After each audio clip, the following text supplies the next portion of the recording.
फलटणमधील doctor महिला आत्महत्या प्रकरणामध्ये महत्त्वाची बातमी आहे। प्रशांत बनकरला आणखी 3 दिवसांची पोलीस कोठडी सुनावण्यात आली आहे। डॉक्टर महिलेने आत्महत्येपूर्वी तळहातावर लिहिलेल्या सुसाईड नोटमध्ये प्रशांत बनकरच्या नावाचा उल्लेख होता।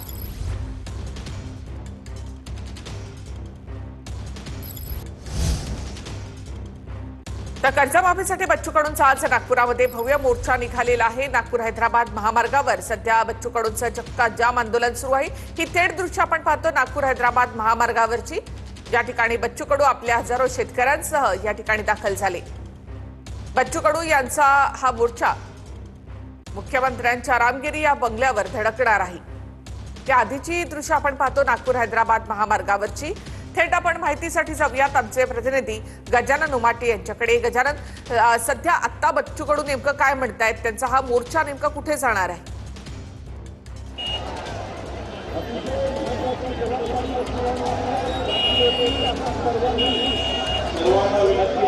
नक्कीच बच्चू कडूचा यांचा मोर्चा जो आहे तो आता जामठा परिसरामध्ये पोहोचलेला आहे आणि थोड्याच वेळात म्हणजे जवळपास 1 किलोमीटर अंतर आहे सभास्थळापासून। आता जिथे मोर्चा आहे तिथे या ठिकाणी प्रचंड मोठ्या प्रमाणात ट्रॅफिक जाम झालेला आहे, कारण हे सगळे आंदोलक जे आहे ते या ठिकाणी रस्त्यावर आले होते। आपण बघू शकतो जो ट्रॅक्टर आपण बघतात तो ट्रॅक्टर, त्या ट्रॅक्टरवर बच्चू कडू या ठिकाणी आलेले आहेत। महादेव जानकर त्यांच्या सोबत आहेत, त्यासोबतच रविकांत तुपकर सुद्धा त्या ठिकाणी त्यांच्यासोबत आहेत। आणि आता संपूर्ण एल्गार मोर्चा जो आहे तो आता या ठिकाणी सभास्थळाच्या दिशेने चाललेला आहे। परंतु आता आपण बघितलं तर जिथपर्यंत नजर जाईल जवळपास 8 ते 10 किलोमीटर वाहनांच्या प्रचंड मोठ्या रांगा लागलेल्या आहेत आणि प्रचंड मोठं ट्रॅफिक जाम जे आहे ते या ठिकाणी झालेलं आहे। हे दृश्य सध्या आपण बघू शकतो या ठिकाणी जामठा परिसरातले हे दृश्य आहे आणि बच्चू कडू जे आहेत ते आता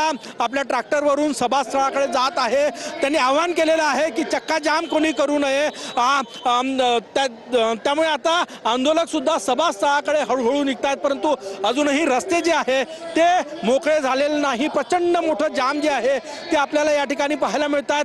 पोलीस प्रशासन आहे परंतु आंदोलक मोठ्या संख्येनं आहे, त्यामुळे रस्ताही आता मोकळा करता येत नाही। हे बघा, हे बघितलं आपण ते या ठिकाणी रस्त्यावर बसलेले आहे। काही वेळापूर्वी रस्त्यावर आंदोलक चक्क झोपलेले होते। मागणी आहे की शेतकऱ्यांचा 7/12 कोरा करा, या प्रमुख मागणीसाठी बच्चू कडू काल अमरावती जिल्ह्यातून त्यांची ट्रॅक्टर यात्रा सुरू झाली, महाएल्गार मोर्चा सुरू झाला आणि तो महाएल्गार मोर्चा पुन्हा एकदा तुमच्याकडे येतोय। अर्थात आता सभास्थळापासून बच्चू कडू यांचा मोर्चा 1 किलोमीटर दूर आहे। सध्या जामठा या ठिकाणी बच्चू कडू आणि शेतकरी पोहोचले आहेत।